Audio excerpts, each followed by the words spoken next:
Destino.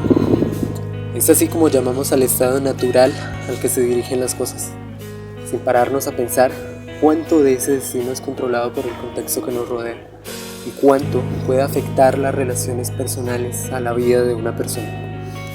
El día de hoy hablaremos sobre la segregación social, un fenómeno con un rostro del que pocos conocen el nombre, pero del que todos somos conscientes. Sean bienvenidos.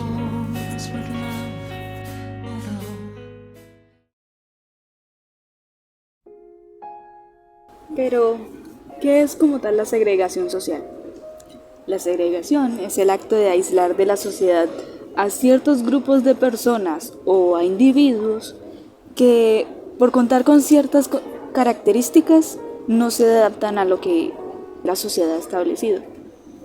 Puede darse porque piensas distinto, porque te ves distinto, porque eres distinto. Y para entender un poco mejor, hay que remontarnos a la etimología de la palabra. Segregación proviene del latín segregatio o segregationis, que en este idioma se usaba para referirse a los individuos que se separaban del rebaño. Y como tal, la segregación la vemos como algo que se quedó en el pasado, como algo del otro siglo que ya no nos corresponde. Sin embargo, sigue siendo tan presente hoy en día como lo fueron en su momento las leyes de Jim Crow, que separaban a la sociedad estadounidense por raza, donde dos personas de distintas razas no podían sentarse en una misma banca, como hoy en día en las escuelas privadas de Brasil, y en su contraste con las escuelas públicas en este mismo país. Los de escuelas privadas cuentan con muchos más recursos, oportunidades, desarrollo y crecimiento futuro a nivel laboral. En cambio, las personas de escuelas públicas siguen estando limitadas a este espacio donde no consiguen salir de su hoyo.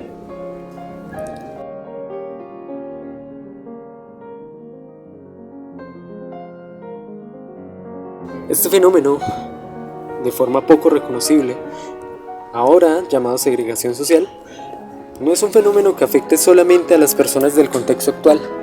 Este fenómeno, que fomenta la desigualdad, se alimenta de ella misma para seguir causando un ciclo constante. Es el uroboros que cargamos como sociedad desde tiempos de los que no tenemos memoria.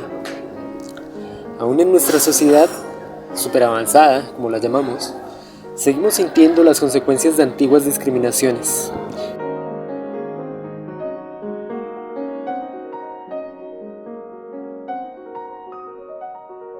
Ejemplos tenemos de sobra.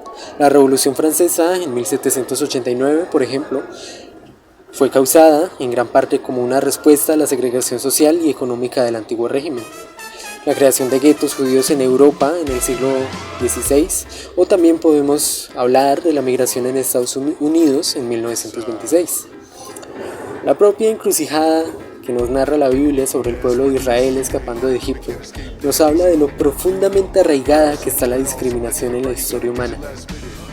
Pues a pesar de los avances tecnológicos y científicos, parece que la humanidad sigue repitiendo los mismos patrones. La segregación social, racial y económica sigue manifestándose, aunque con nuevos rostros. La marginación de inmigrantes, las brechas de desigualdad en el acceso a la educación y a la salud, la persistencia de la violencia de género, son ejemplos que todos conocemos. La raíz de estos problemas viene de una sociedad fragmentada que favorece a algunos individuos por encima de otros, con detalles tan simples como la común frase "es que esa persona es muy rara".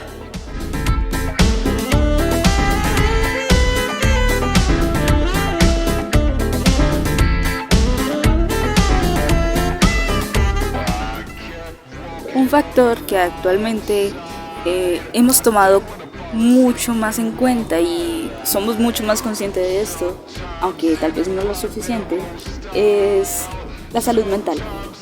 La segregación tiene la habilidad de generar altos niveles de estrés crónico, y esto nos lo confirma un estudio hecho en 2016 en Estados Unidos, que afirma que las personas segregadas experimentan niveles de estrés muchísimo más altos que los demás.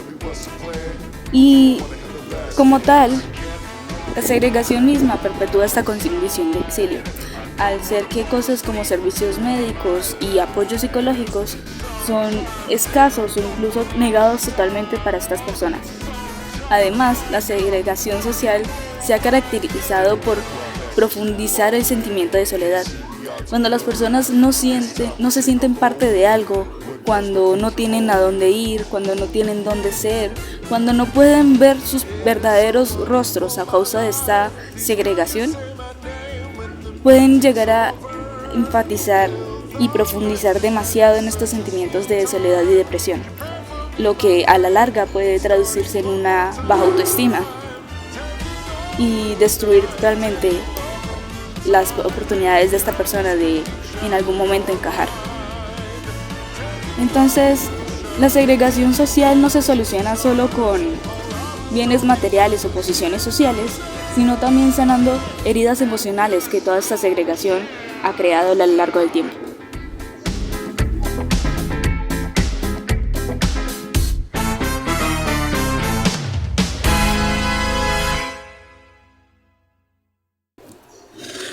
Muy bien, esto ha sido Segregación Social, de nuestro podcast llamado Pero Contigo No.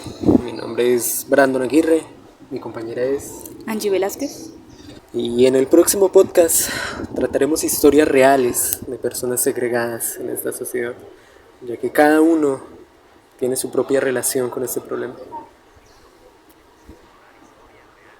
Hacer este video a mí mucho me llevó. Grabación, edición, renderizado, diseño, dibujo de imágenes, masterización de audio. Acoplar video y sonido exportado en HD.